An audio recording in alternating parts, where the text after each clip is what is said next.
Hi, it's Dr. John. I'm going to talk today a little bit about the concept of a personal coach. It's a very popular subject and it's becoming a very popular profession. Is a personal coach worth it? And if so, why? Well, let's start with a little context. When I think of the term personal coach, I think of personal growth. What does that mean? To me, it means improving the quality of your life. You may have issues with your career or relationships or the way you feel about yourself. Perhaps you'd like a little bit more self-confidence or self-assurance or self-esteem. In these cases, a lot of times a personal coach can be worth it. Why? Because we are naturally resistant to change.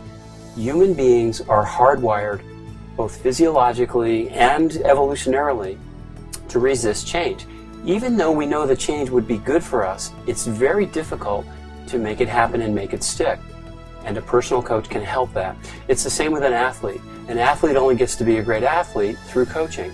You'd never see a football team go to the Super Bowl without a coach or a coaching staff.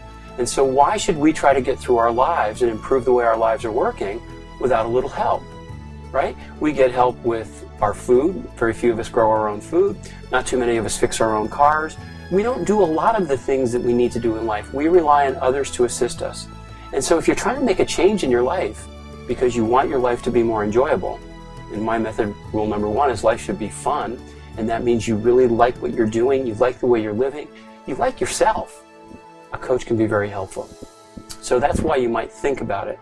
Now, what do you look for in a personal coach? What's interesting? Well, here are some key things that would be worth your while.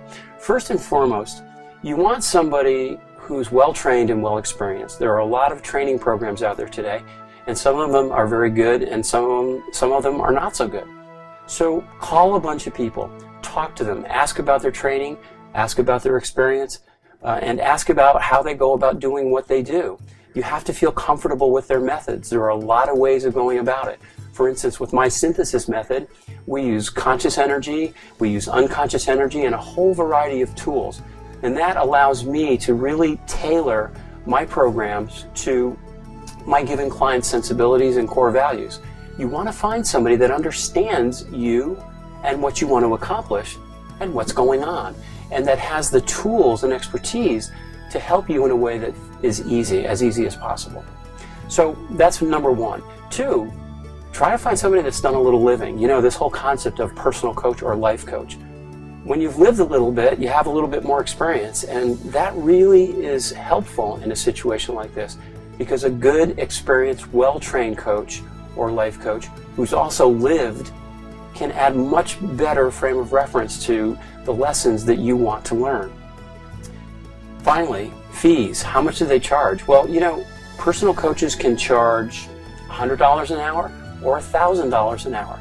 And generally speaking, I have to say that you tend to get what you pay for.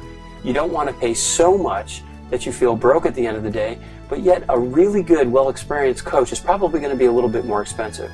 The bottom line is this: do some research, make some calls, and choose the person that you feel the most comfortable with. Not necessarily because of what they charge or don't charge, but because of how you feel.